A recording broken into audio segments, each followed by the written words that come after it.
जब 6 ग्रह एक साथ मीन राशि में आ जाएंगे तो पाइसीज एक जल राशि है। जब इतना ज़्यादा प्लैनेट वहाँ जाएगा तो कुछ चीज़ें बहुत प्रेडिक्टेबल है कि हमें वो चीज़ें दिखेंगी। सबसे पहले तो जल प्रलय 4 अप्रैल को अप्रॉक्सीमेट 4 ग्रह पूर्वा भाद्रपद नक्षत्र में एक साथ आ जाएंगे। तो there will be a risk of some big leader जिनकी असैसिनेशन का कुछ थ्रेट रहेगा। स्पेस सैटेलाइट से रिलेटेड बहुत नए नए रिसर्चेज होने वाले हैं जो इकोनॉमी को जनरली 2025 में बूस्ट करेगी। एआई की जो एडवांसमेंट है वो बहुत थोड़ा स्पीड में एक सच विद सच रैपिडिटी ये ग्रो करने वाली है। लोग तो ऑब्वियसली घटेंगे।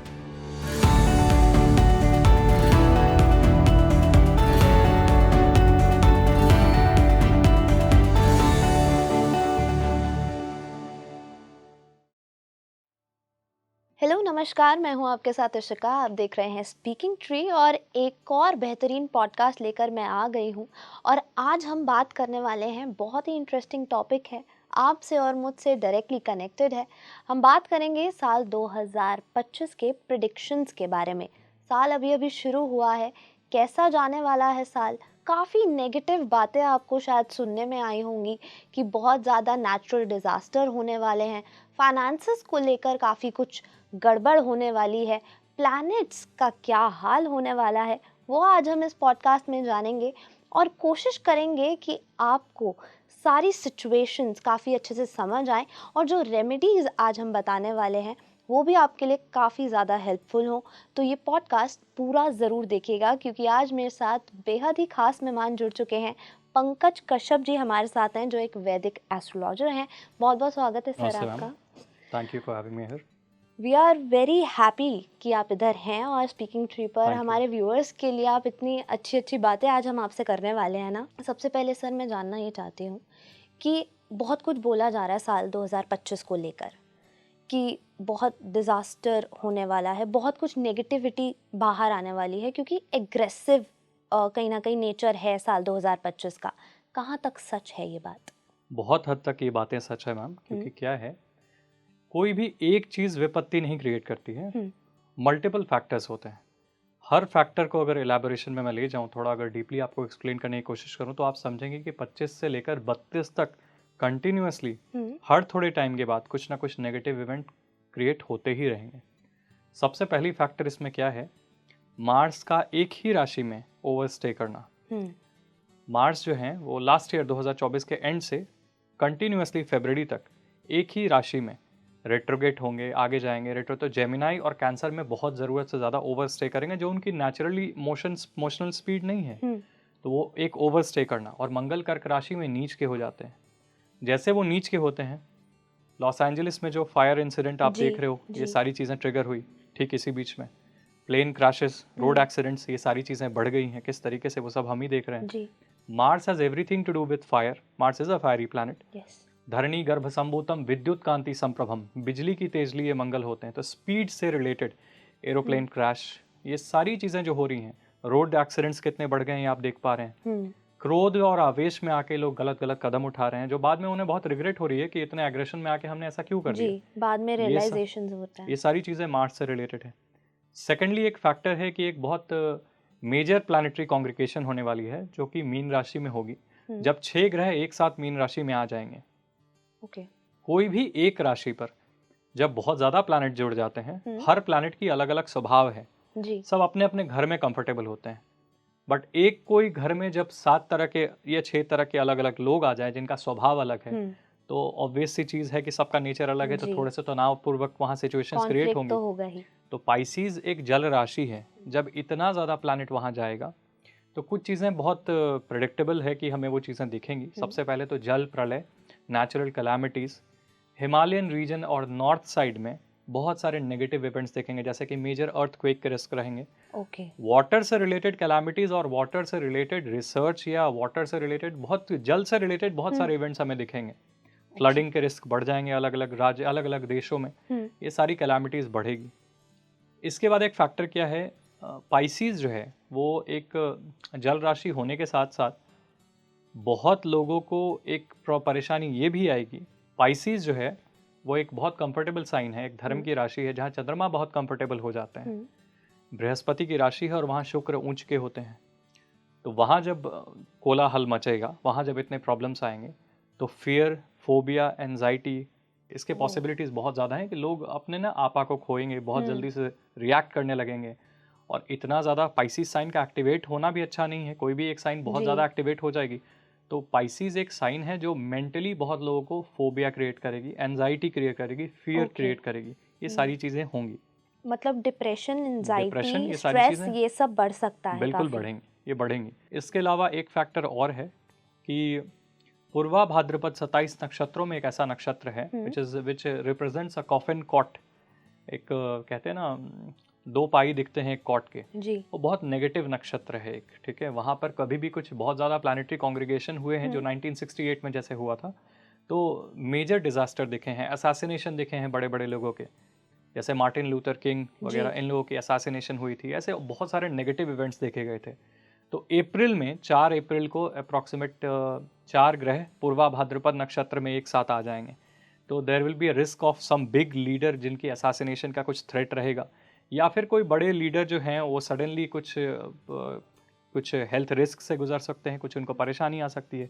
तो बैक टू बैक कुछ ना कुछ नेगेटिव आकाश में कुछ ऐसे कुछ कॉन्ग्रीगेशंस हो रहे हैं जो बहुत फेवरेबल नहीं रहेंगे। और इन सब में एक सबसे बड़ी चीज़ है बृहस्पति का अतिचारी होना।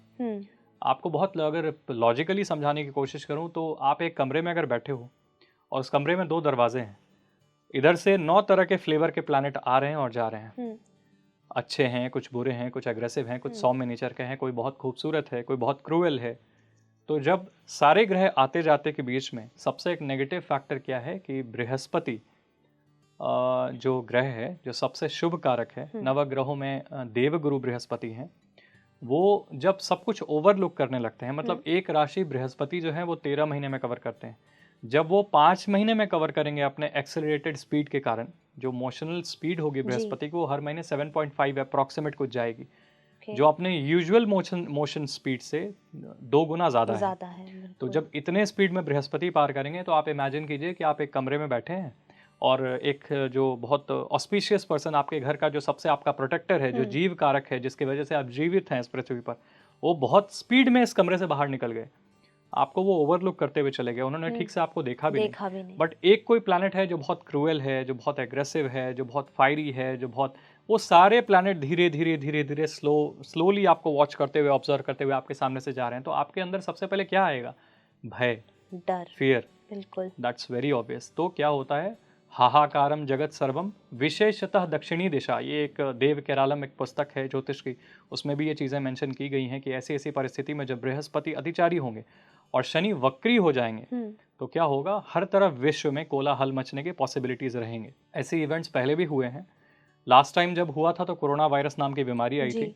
ये बात और है कि मैसिव डिस्ट्रक्शन इस वजह भी हुआ था क्योंकि बृहस्पति उस बीच में जीव कारक बृहस्पति नीच के हो गए थे। अभी क्या है, इससे पहले ये कब हुआ था? ये हुआ था इससे पहले जब महाभारत का युद्ध हुआ था। तो महाभारत के युद्ध में ये ये प्लानिटरी प्लेसमेंट्स देखे गए थे कि बृहस्पति अतिचारी हो गए और सारे प्लैनेट्स इस तरीके से जा रहे हैं। तो जो डिस्ट्रक्शन ह्यूमन लाइफ को दिखी थी वो तो वेरी ऑब्वियस है। वापस जब ये चीज़ें इस साल से थोड़ा एक्सेलरेट करेंगी, नए नए कंट्रीज वॉर में आ जाएंगे, नेचुरल कैलामिटीज बढ़ जाएगी, तो हर तरह की नेगेटिव एनवायरनमेंट, ये सारी चीज़ें क्रिएट होगी टिल 2032। बैक टू बैक ये सारी चीज़ें दिखेंगी। इकोनॉमी थोड़ा स्लो डाउन करेगी हमारी। मतलब अभी 2025 से वो चीज़ें शुरू हो गई हैं? 24 से ही शुरू हो गई है, बट 25 से अब थोड़ा और एग्रीगेट कर जाएंगी। ओके। अब जैसे वायरसेस नए नए आने लग गए हैं, आपने लॉस एंजलिस के इंसिडेंट की बात की, तो काफ़ी कुछ ये सब बढ़ चुका है। ह्यूमन लाइफ को बहुत डिस्ट्रक्शन दिखेगा। वायरस तो ऑब्वियसली आएगा, अभी एक वायरस आया है, अभी कुछ नए वायरसेस भी हम बहुत जल्दी एक्सप्लोर करेंगे, नई नई चीज़ों पर देखना शुरू कर देंगे। बट ऑल्दो मुझे नहीं लगता है कि लॉकडाउन जैसे कोई सिचुएशन आने वाली है, क्योंकि पाइसिस एक फ्रीडम की राशि है, फ्रीडम का साइन है, लिबरेशन और फ्रीडम देखते हैं वहाँ। It is not a sign of captivity. तो हम बंधक हो जाएंगे और लॉकडाउन में घर पे बंद हो जाएंगे, ऐसे तो पॉसिबिलिटीज़ कम है। बट हम सबको अपनी इम्यून सिस्टम और इम्यूनिटी को इम्प्रूव करने के लिए एफर्ट देना चाहिए, क्योंकि ये एक टाइम है जो अब हमारे लिए थोड़े थ्रेट को बढ़ाएगा। इस साल थोड़ा थ्रेट रहेगा हमारे हेल्थ से रिलेटेड, बहुत सारे डिजीजेज आने का, एक्सेट्रा एक्सेट्रा। आज हम इस पे काम करना शुरू करेंगे तो कल शायद हम इससे थोड़ा सेफ रहेंगे। जी। तो जैसे आपने कहा नए नए वायरसेस आ रहे हैं, अभी की अगर हम बात करें तो HMPV वायरस की बात ज़्यादा की जा रही है और काफ़ी सारे केसेस भी आ चुके हैं, तो क्या ये कोविड से भी ज़्यादा खतरनाक है या अभी इससे भी ज़्यादा खतरनाक वायरसेस आने वाले हैं? नहीं, वायरस तो इसके अलावा भी कुछ-कुछ आ सकते हैं, इसके बहुत पॉसिबिलिटीज़ हैं। ओके। जब अप्रैल में पूर्वा भाद्रपद में जाएँगे तो ऐसा भी हो सकता है या तो ये वायरस थोड़ा और डेंजरस रूप ले ले या कोई नई वायरस आ जाए। बट द थिंग इज़ कि मुझे नहीं लगता है कोरोना जैसी वायरस कोई आने वाली है, क्योंकि एक रीज़न क्या है कि हमारी बॉडी की रेजिस्टेंस पावर भी पहले से थोड़ी बढ़ी है, जी। एक वायरस के आने और जाने के बीच में। सेकेंडली क्या है, सेकंड फैक्टर कि उस बीच में बृहस्पति नीच के हो गए थे। तो जुपिटर जब नीच के हो जाते हैं जीव कारक, तो वो थोड़ा ह्यूमन लाइफ को ज़्यादा डिजास्टर क्रिएट कराते हैं। अभी फिलहाल जुपिटर तो टॉरस में है, जेमिनाई में जाने वाले हैं, तो ऐसा कुछ मुझे नहीं लगता है कि बहुत ज़्यादा कोविड जैसा थ्रेट कुछ आने वाला है। बट वायरस की स्प्रेड बढ़ सकती है, रिस्क सभी को है। ओके। हम सबको इसके लिए प्रिकॉशंस लेने चाहिए। लेकिन पंकज जी, मैं जानना चाहूँगी कि हम डिस्ट्रक्शन की बात कर रहे हैं, तो साल 2025 में ऐसे कौन सी घटनाएं हैं, ऐसे कौन से इवेंट्स हैं जो विनाश का रूप लेने वाले हैं? Natural calamities first of all, ये बहुत विनाशकारी होगा। Apart from that terrorist activities भी बढ़ेंगे। ओके। क्योंकि स्पाइसीज जो है वो फ्रीडम का साइन है। हम्म। राहु और सैटर्न एक दूसरे को जब क्रॉस करेंगे जी। तो एक ऑब्वियस सी चीज़ है, थोड़े टेररिस्ट एक्टिविटीज़ हमारे नॉर्थ साइड में थोड़ी ज़्यादा बढ़ जाएगी। ओके। इसके अलावा वाटर बॉडीज रिलेटेड कैलामिटीज़, ये सब चीज़ें तो बढ़नी ही वाली हैं। फायर रिलेटेड एक्सीडेंट्स तो खैर फिलहाल अभी ऑलरेडी चल रहे हैं जो हम देख ही रहे हैं। तो ये साल और वॉर ये थोड़ा और इंटेंसिफाई करेगी। नए नए देश वॉर में धीरे धीरे जुटने लगेंगे, स्लोली और ग्रेजुअली। शायद मुझे ऐसा लगता है अनफॉर्चुनेटली हम लोग वर्ल्ड वॉर 3 की तरफ प्रोसीड करेंगे। पंकज जी, कहीं ना कहीं ये भी कहा जा रहा है, जैसे साल 2025 है जिसका टोटल न्यूमरोलॉजिकली 9 होता है, और कहा जा रहा है कि ये मंगल का साल है, बहुत ही ज़्यादा एग्रेसिव होगा, बहुत ही ज़्यादा फायरी प्लैनेट है और स्पीड में रहेंगे, तो इस सब को बैलेंस कैसे किया जाए? देखिए, फर्स्ट ऑफ ऑल न्यूमरोलॉजिकली ये मंगल का साल है, आप ऐसा बता रही हैं, 9 नंबर जी। आता है वगैरह, जी। हनुमान जी से रिलेट कर रही हैं आप, ये अच्छी बात है। बट जनरली मैं एस्ट्रोलॉजिकली पॉइंट ऑफ व्यू की अगर बात जी। करूं तो एस्ट्रोलॉजिकली क्या हो रहा है, नए साल चैत्र शुक्ल पक्ष प्रतिपदा से शुरू होती है, ठीक है। ओके। जब वहां से हम नए साल, नए संवत्सर को काउंट करते हैं, हम्म। तो वहां से काउंट करेंगे तो राजा और मंत्री दोनों सूर्य हैं, मंगल नहीं है। सूर्य भी एक फायरी प्लैनेट है, ठीक है। बहुत बदलाव आने वाली है गवर्नमेंट में और गवर्नेंस में, ये दोनों जगह बहुत ज़्यादा बदलाव आने वाली है। बहुत नए नए लोग ओवर एंथुजियास्टिक होकर पॉलिटिक्स में जंप करेंगे, बहुत युवा हमारे पॉलिटिक्स की तरफ धीरे धीरे बढ़नी शुरू हो जाएगी। तो ये सारी चीज़ें सूर्य से रिलेटेड इवेंट्स दिखेंगे। बट अपार्ट फ्रॉम दैट ये सिर्फ सूर्य फैक्टर नहीं है जो नेगेटिविटी क्रिएट करेगा। मैंने ऑलरेडी मेंशन किया कि कितने सारे प्लैनेट्स कैसे कैसे रोल प्ले कर रहे हैं। जी। इस साल ग्रहण लगने वाली है, 2 चंद्र ग्रहण आएगी, 2 जी। सूर्य ग्रहण आएगी, सबका एक इम्पैक्ट होगा और उस वजह से ये साल थोड़ी नेगेटिव है। तो अब अगर रेमेडियल मेजर्स पे बात करें तो देखो, वन पैनासिया फॉर ऑल कुछ नहीं होता है। जी। हर राशि को अलग अलग कुछ रेमेडीज करनी चाहिए डिपेंडिंग ऑन। सबसे पहले तो मैं सबके लिए एक एडवाइस करूंगा कि अपने इष्ट देवता की आराधना जरूर करें। अगर आपने गुरु दीक्षा ले रखी है तो पहले गुरु की आराधना करें, फिर अपने इष्ट देवता की आराधना करें। ये 2 चीज़ें ज़रूर कवर करनी चाहिए। थर्ड मैं आपको बोलूँगा, अगर आप पूजा पाठ करना चाहते हैं स्पेसिफिकली, तो मैं बोलूँगा विक्रम संवत्सर के अकॉर्डिंग आपको श्री राम रक्षा कवच का पाठ करना चाहिए, राम रक्षा स्तोत्र को पढ़ना चाहिए। राम रक्षा स्तोत्र आपके लिए बहुत हेल्पफुल होगा। और शंकर भगवान की पूजा तो 100% करनी चाहिए, क्योंकि मृत्युंजय अविनाशी वही है जो हर तरीके से हमारे प्रोटेक्टर हैं, हर तरीके से हमारे तरफ। तो हम तो कहते हैं ना, उन्हें जो उनकी चरण पादुका भी धोते हैं, उस चरणामृत को भी हम कहते हैं अकाल मृत्यु हरम देवम सर्व व्याधि विनाशनम। तो हर तरह के व्याधियों को विनाश करने के लिए महादेव की उपासना तो बहुत ज़रूरी है। बिल्कुल। आपने जैसे जिक्र किया कि इस साल 2 चंद्र ग्रहण और 2 सूर्य ग्रहण लगने वाले हैं, और आपने ये भी बताया कि बहुत डिस्ट्रक्टिव ये साल होने वाला है। तो जब ये 4 ग्रहण हमारे सामने खड़े हैं, ये कितना इम्पैक्ट डालने वाले हैं राशियों पर? देखिए, हर साल ग्रहण लगते हैं जी। 4 ग्रहण, 3 से 4 ग्रहण हर साल लगते हैं। बट क्या है, इस बार ये सारी चीज़ें इंटेंसिफाई इसलिए कर रही है क्योंकि ऑलरेडी बहुत सारे प्लैनेट जो हैं वो नेगेटिव जा रहे हैं जी। वो हर जगह अपना रोल प्ले कर रहे हैं कुछ ना कुछ। कुछ राशि पर कुछ प्लैनेट जो हैं वो ओवर स्टे करने वाले हैं। तो ग्रहण एक कहते हैं ना, आग में घी डालने का काम करेंगे। जब ग्रहण आएंगे तो ये सारे कैलामिटीज और डिजास्टर थोड़े और एम्पलीफाई होकर रिजल्ट दिखाएंगे, या ग्रहण काल के ही समय कुछ दिन आगे कुछ दिन पीछे ये सारे नेगेटिविटी और सारे नेगेटिव इवेंट्स थोड़े ज़्यादा देखने को मिलेंगे। पंकज जी, अब इतनी ज़्यादा नेगेटिविटी कहीं ना कहीं हम देख रहे हैं कि साल 2025 में सब कुछ नेगेटिव ही दिख रहा है, पॉजिटिव भी कुछ होगा नहीं होगा? बिल्कुल पॉजिटिव होगा, 110% पॉजिटिव होगा। और जो नेगेटिविटी की हम बात कर रहे हैं तो ऐसा नहीं है कि हर इंडिविजुअल इंसान इस नेगेटिविटी से सफ़र करेगा। आजकल तो एक ट्रेंड चल गया है फियर मॉन्गरिंग का। एस्ट्रोलॉजी है तो लोगों को डराओ, कैसे भी उनसे जी। महामृत्युंजय का अनुष्ठान करवाओ, या अलग अलग तरीके से ठगने की विद्या हर ज्योतिष मैक्सिमम ज्योतिष लोग, मैक्सिमम एस्ट्रोलॉजिस्ट कर रहे हैं आजकल। जी। I am not talking about everyone, but maximum लोग आज इसमें आ गए हैं, एक फियर मॉन्गरिंग टूल की तरह के एस्ट्रोलॉजी को यूज़ कर रहे हैं। जी। ये इन्वायरमेंटल डिजास्टर्स आने वाले हैं, ये हर इंडिविजुअल इसमें सफ़र करेगा, ये ज़रूरी नहीं है। ऑल्दो ये नेगेटिव है फॉर ह्यूमन लाइफ, हम लोग इसमें बर्बादी तो बिल्कुल देखेंगे, बट ऐसा नहीं है कि 12 की 12 राशियाँ इसमें परेशान होने वाली है। सेकेंडली, अगर मैं पॉजिटिव प्रेडिक्शंस की बात करूँ तो ऐसा नहीं है कि पॉजिटिव कुछ होगा नहीं, बहुत सारे पॉजिटिविटी चीज़ें भी होंगी। जुपिटर जैसा नक्षत्र जो है वो Gemini is a sign of learning, और Jupiter is a planet of wisdom. जब जुपिटर जैसा ग्रह जब जेमिनाई में जाएगा, एजुकेशन सिस्टम में बहुत बदलाव आने वाली है। बहुत नए नए चीज़ें, चेंजेस आने वाले हैं जो पॉजिटिव होगी और अच्छी होगी एजुकेशन सिस्टम में बदलाव हमारे आज के जनरेशन के लिए, आज के स्टूडेंट्स के लिए। इसके अलावा हम कुछ अच्छी चीज़ें ये भी देखेंगे कि टेम्पल में, मंदिरों में दान दक्षिणा और भी ज़्यादा बढ़ने वाली है, बहुत ज़्यादा बढ़ेगी, क्योंकि टूरिज्म बढ़ेगा, स्पिरिचुअल डेस्टिनेशंस पे टूरिज्म बहुत ज़्यादा बढ़ जाएगी, स्पिरिचुअल फ्लडिंग बढ़ेगी। तो दान दक्षिणा जो आएगी, इससे भी ultimately up to some extent ये दक्षिणा और ये जो दान आएगी, मंदिर वाले या जो हमारे चीफ मिनिस्टर्स होंगे वो उसको कुछ सदुपयोग करेंगे, सनातन धर्म को बूस्ट करने के लिए उस पैसे का कुछ सदुपयोग होने वाला है। इसके भी पॉसिबिलिटीज़ हैं। राहु जाएंगे शतभिषा नक्षत्र में।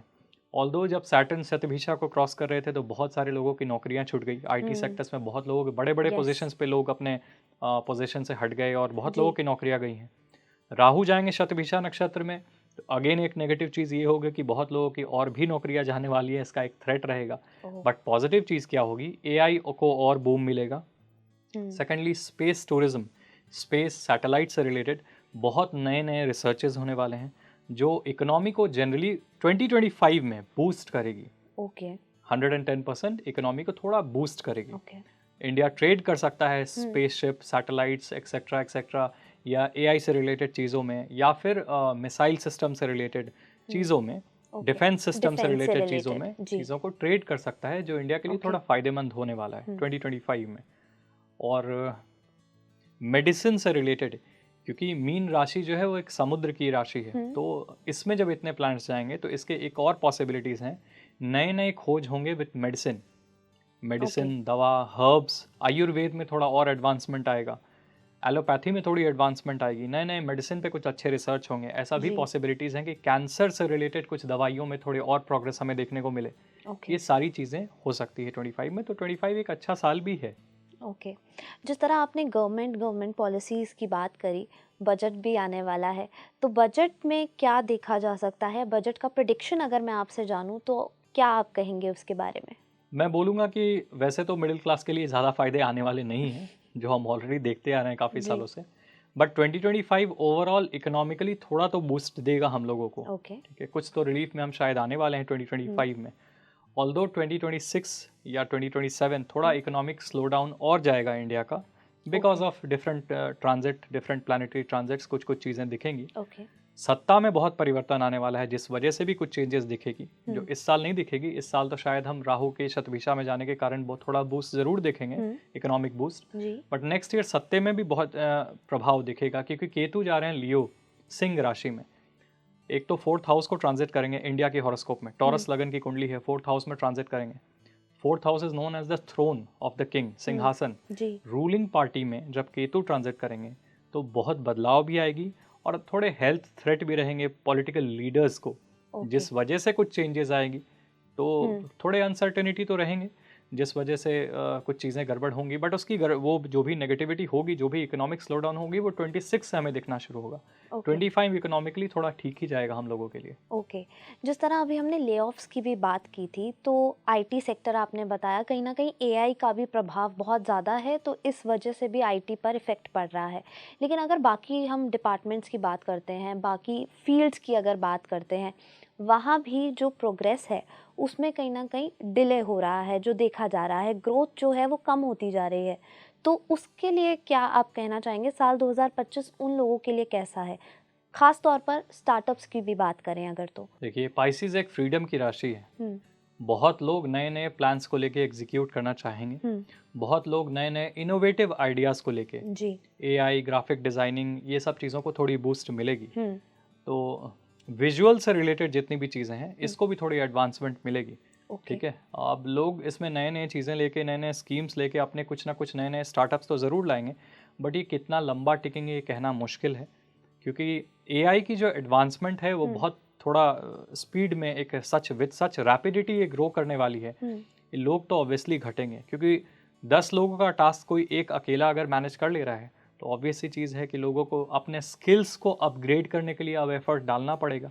अगर वो स्किल्स को अपग्रेड करेंगे, obviously Rahu is also a planet जो आपको एम्पलीफाई करता है, और शतभिषा, एक्वेरियस एक ऐसा साइन है जो कोलैबोरेशन में काम करना जानता है। It is high time that everyone should understand and accept that आप अपने स्किल्स को अपग्रेड करने के लिए एफर्ट डालें, तो जाके आप कहीं कुछ अपने आप को टिकेंगे। पुराने ज़माने में वो बड़ी वाली कंप्यूटर होती थी, 10 बटन दबा के लोग काम करते थे, फिर धीरे धीरे लैपटॉप आ गई, लैपटॉप में और एडवांसमेंट आई, मैकबुक आ गई, टैबलेट आ गई, तो लोगों ने अपने स्किल्स को अपग्रेड किया कि आज वो उस पर काम कर पा रहे हैं। अब एआई से आगे बढ़ने के लिए अगर आप एफर्ट डालोगे तब जाके आप कहीं टिकोगे, नहीं तो अगर पुरानी चीज़ों को लेके आप चलोगे तो इट्स वेरी ऑब्वियस कि आपके नौकरी को, आपका प्रोफेशन को थोड़ा तो थ्रेट हो ही सकता है। लेकिन जहाँ इतनी सारी नेगेटिविटी है, एक अगर जर्नल मैं आपसे रेमेडी की बात करूं तो हमें इन सब के प्रभाव से बचने के लिए क्या करना चाहिए? मुझे लगता है कि हर किसी को पहले तो अपने इष्ट देवता की आराधना करनी चाहिए। सेकेंडरी मेरी एक सजेशन होगी सबके लिए जी, वो लोग शिव सहस्त्रार्चन करें। इस साल शंकर भगवान की सहस्त्रार्चन, जितने भक्ति भाव से सहस्त्र नामों से शंकर भगवान की अर्चन करें। नर्मदेश्वर शिवलिंग को अपने घर में स्थापित करें। इससे बड़ी नर्मदेश शिवलिंग अपने घर में ना रखें, कम से कम 4 अंगुल के बराबर एक नर्मदेश्वर शिवलिंग घर पे लाके रखें, और भक्तिपूर्वक नर्मदेश्वर शिवलिंग स्वयं सिद्ध होता है, बहुत जागृत होता है। एक बार भी किसी ब्राह्मण को बैठा के अगर आपने रुद्राभिषेक उस पर कर ली तो वो जागृत अवस्था में रहती है। उसको थोड़ा और प्राण प्रतिष्ठा, उसकी कॉन्सिक्रेशन आपने थोड़ी अच्छे से करवा दी तो वो चार्ज रहती है पॉजिटिवली, उसकी इफेक्ट दिखती है। अब भक्ति पूर्वक उस शिवलिंग पर जो लोग भी पूजा करेंगे उसका फल उन्हें मिलेगा। तो शिव सहस्त्रार्चन काफ़ी बेनिफिशियल और काफ़ी पावरफुल होगा इस साल, लोगों को करना चाहिए। पंकज जी, अब जैसे आपने रेमेडीज बताई, बहुत सारे ऐसे लोग होंगे जो फर्स्ट टाइम व्यूअर्स हैं या नॉन बिलीवर्स भी बहुत सारे होंगे। नेगेटिविटी से सबको डर लगता है, उससे बचाव के लिए सिंपल रेमेडीज की बात करें जो आप आमतौर पर घर पर भी कर पाएं, अगर वो उस पर बात करें तो वो क्या क्या होंगी? कुछ बहुत प्रभावशाली रेमेडीज होती हैं, जैसे कि सबसे सिंपल और सबसे जेन्युइन रेमेडी मैं मैक्सिमम लोगों को बताता हूँ, वो है कपूर जलाना। कपूर भी अलग अलग प्रकार की आती है, वैक्स मिले हुए कपूर आते हैं जी। आजकल तो वो एसेंस वाली कपूर आ गई है, प्लग इन कर दीजिए और उसकी स्मेल फैल जाती है, बट जनरली कपूर जलाने का महत्व है। भीमसेनी कपूर एक आती है, किसी भी अच्छे ब्रांड का आप भीमसेनी कपूर अपने घर में लाएं, उसको जला के पहले भगवती को दिखाएं। अग्नि किसी भी देवता को ही साक्षी की जाती है, किसी देवता के सामने ही पहले अग्नि साक्षी की जाती है। उसके बाद उनको दिखाने के बाद उस कपूर को आप पूरे घर में घुमा सकते हैं। ये एक जनरल रेमेडी है घर की हर तरह की नेगेटिव एनर्जी को क्लेंज करने के लिए। ऑल्दो ये क्लेंजिंग एक बार आप करोगे, 24 घंटे के बाद फिर ज़रूरत पड़ती है, तो रोज़ आप थोड़ी थोड़ी अगर आप कपूर जला के घुमा रहे हो घर में भीम से, बहुत तरीके की नेगेटिविटीज़ को आप कट डाउन करते हो अपने घर से। हर बार जो भी ब्लॉक एनर्जीज है उसको वापस मूवमेंट में लाते हो और घर की एनर्जीज बाहर जाती हैं, एक नई एनर्जीज मिलती है। कपूर में एक ऐसी भी शक्ति है, कपूर एक ऐसा केमिकल है, कहते हैं ना एक कहावत है, कजली सीप भुजंग मुख स्वाति एक समान। तो स्वाति नक्षत्र में वर्षा होती है, सांप के मुख में जब वर्षा होती है तो वो सर्प का पॉइजन बनता है, सीप में गिरती है तो मोती बनता है, और कपूर के डंठल में वो पेड़ में कपूर जन्म लेती है। तो उसमें एक शक्ति है जो कि बहुत तरीके की नेगेटिविटी को तो दूर करती है, प्लस क्या है बहुत सारे जीवाणु, विषाणु, कीटाणु जो एटमॉस्फेयर में फैल रहे होते हैं, जो हमेशा वायुमंडल में रहते हैं, उसको वो क्लेंज करती हैं। तो वातावरण थोड़ा पवित्र होता है, बट ये ज़रूरी है कि आप अपने खिड़की दरवाजे को खोल कर और कपूर जलाएं, बंद करके नहीं, क्योंकि कार्बन भी होती है कपूर में, ऑक्सीजन किल करती है एक तरीके से। तो ये सब इस तरीके का अगर रेमेडीज़ को फॉलो करें तो ईजी, सिंपल और बहुत बेस्ट है। अब इन रेमेडीज़ को थोड़ा आप एम्पलीफाई करना चाहते हैं तो आप कपूर में चंदन धुरा डाल सकते हैं। आप कपूर में थोड़ा, आप वो पाउडर वाला चंदन, जी पाउडर वाली चंदन की बात कर रहा हूँ, आप उसको यूज़ कर सकते हैं। आप गूगल यूज़ कर सकते हैं, आप लौंग डाल सकते हैं, बट ये तो डिपेंड करता है अलग अलग घर की अलग अलग एनर्जीज़ के ऊपर, किसको किसकी ज़रूरत है।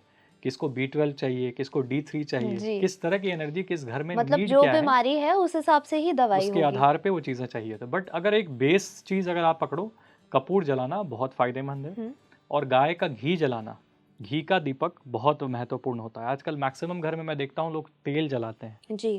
तेल जलाना एक तिल का तरीके से, तेल या सरसों का तेल ज्यादातर यूज किया सरसों जाता है। तेल तो जनरली यम को प्रिय है, हम्म, ठीक है, यम को प्रिय या प्रेत को प्रिय कहते हैं, सरसों का तेल होता है। ओके। देवता के सामने सरसों तेल जनरली जलानी नहीं चाहिए। ये एक ऐसी चीज़ बनाई गई थी कि रामायण में इसके बारे में कहीं पर वर्णन है, जिसमें कि एक ऋषि से कुछ बातचीत हो रही है, तो वहाँ पे वो बता रहे हैं कि सबसे प्रिय देवता के लिए घी है, गौ घृत, वो सबसे प्रिय है देवता को। जो सक्षम नहीं है घी जलाने के लिए, वो तिल का तेल जलाएं। जो सक्षम नहीं है तिल के तेल के लिए, वो नारियल तेल जलाएं। सबसे लास्ट में आती है सरसों का तेल, कि आपके पास कुछ ऑप्शन ही नहीं है तो। बट सरसों तेल मैं जनरली स्ट्रिक्टली लोगों को अवॉइड करने बोलता हूँ। ओके। और अगर आप सक्षम हैं तो थोड़ा एफर्ट लगा के तेल ना यूज़ कीजिए, थोड़ा घी यूज़ घी कीजिए। यूज तो कीजिए। घी में पंचामृत में पयोदधि घृतम चैव मधु शर्करा या विनतम, तो उसमें पंचामृत में घी आती है, ना कि कोई तेल आता है। घी की बहुत एक लक्ष्मी से वो चीज़ आती है ना, जी। गाय से, वो दूध से एक चीज़ बनती है, जी। वो वातावरण को पवित्र करती है, सात्विक करती है। तो ये सब चीज़ें काफ़ी है घर की बहुत तरीके की नेगेटिव एनर्जीज को काम डाउन करने के लिए, और हर दिन एक पॉजिटिव एनर्जी को चैनलाइज करने के लिए राइट। ये काफ़ी है। पंकज जी, कई बार मैंने खुद ये देखा है कि आजकल तो इंटरनेट पे बहुत कुछ आ जाता है, आप कुछ लिखिए तो आपको 100 चीज़ें ऑटोमेटिकली वहाँ मिल जाती हैं। तो मैंने ये पढ़ा था कहीं पर कि आप जो धूप जलाते हैं और आप अगरबत्ती जलाते हैं, तो अगरबत्ती अवॉइड करनी चाहिए, तो ऐसा क्या सच है? 100% अगरबत्ती अवॉइड करनी चाहिए। इसका एक रीज़न क्या है, पहले क्या होता था, शमशान में जो लकड़ियाँ बचती थी, जी। चारकोल जो वहाँ बचती थी, ये सब चीज़ों को यूज़ किया जाता था तांत्रिक पूजा में, वाम मार्ग तंत्र में वगैरह, कोलकाता वगैरह में, आसाम में कभी कभी ये चीज़ें जाती थी और उससे अगरबत्ती बनाई जाती थी। ये एक लॉजिक था। सेकंड एक लॉजिक ये भी था कि बांस की लकड़ियों पे वो चारकोल यूज़ होता था। बांस जलाना बहुत ख़राब है आपके लंग्स के लिए, पल्मोनरी प्रॉब्लम बहुत ईजिली ट्रिगर होते हैं बांस जलाने से, आप वहाँ पास में बैठते हैं तो और वैसे भी आप किसी शास्त्र या ग्रंथ किसी भी पद्धति को पढ़ती हैं तो वहाँ एक चीज़ें लिखी हुई है, धूप दिखाना है, धूपम आघ्रियामी, ये नहीं लिखा है कि आप अगरबत्ती जलाओ। धूप की महत्व है। धूप जो होती है वो मैक्सिमम क्या, मैं तो बोलूँगा हर धूप फ्लोरा से बनती है। फ्लोरा और फोना सबकी पढ़ाई हम लोगों ने की है बचपन में। फ्लोरा पेड़ की छाल से जो अगरबत्ती, जो धूप तैयार होती है, वो सबसे बढ़िया होती है, वो हार्मफुल कम होती है, वो सात्विक एनवायरनमेंट क्रिएट करती है, वातावरण को पवित्र करती है, ये काफ़ी है। इसलिए अगरबत्ती अवॉइड करना चाहिए लोगों को, और धूप बत्ती ज़रूर जलानी चाहिए। Thank you so much Pankaj ji, आपने थैंक यू। इतनी अच्छी प्रिडिक्शंस की। ऑल्दो नेगेटिव बहुत ज़्यादा होने वाला है साल, लेकिन आपने पॉजिटिवली उसको बताया, और मैं ऐसी आशा करती हूँ कि अब आप सब भी नेगेटिव को छोड़कर पॉजिटिव की साइड ज़्यादा देखिए और इस साल को अपने कर्मों से और अच्छा बनाइए। और हमें कमेंट बॉक्स में भी ज़रूर बताइए कि आपको ये कितना पसंद आया पॉडकास्ट, ताकि हमें और पावर मिलती रहे आपको ऐसे अच्छे अच्छे पॉडकास्ट दिखाने की। और स्पीकिंग ट्री को अपना प्यार यूं ही देते रहिए, हो सके तो थोड़ा सा बढ़ा दीजिए। बहुत बहुत शुक्रिया।